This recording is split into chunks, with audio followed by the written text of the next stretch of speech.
ang sinungaling ay asawa ng magnanakaw. Hindi naman po bago sa kanila ang pagsisinungaling.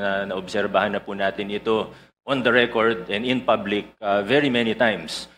Isang very glaring na kasinungalingan ay yung kahapon po sa statement, sa sworn statement po nila, ay na 2 to 3% lang daw ang kinikita nila sa bawat kontrata.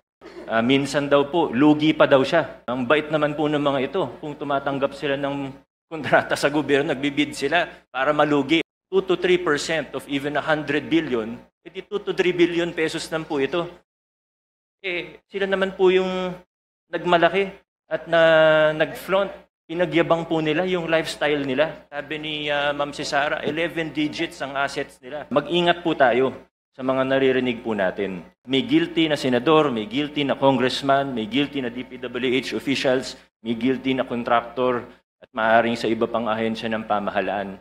Pero sa puntong ito, nakikita po natin, hindi lang sila basta naglalaglagan, gusto nila magulo ang kwento. Gusto nila lituhin tayo. Gusto nila na hindi na natin malalaman kung ano totoo para eventually mawawala na lang na parang bula.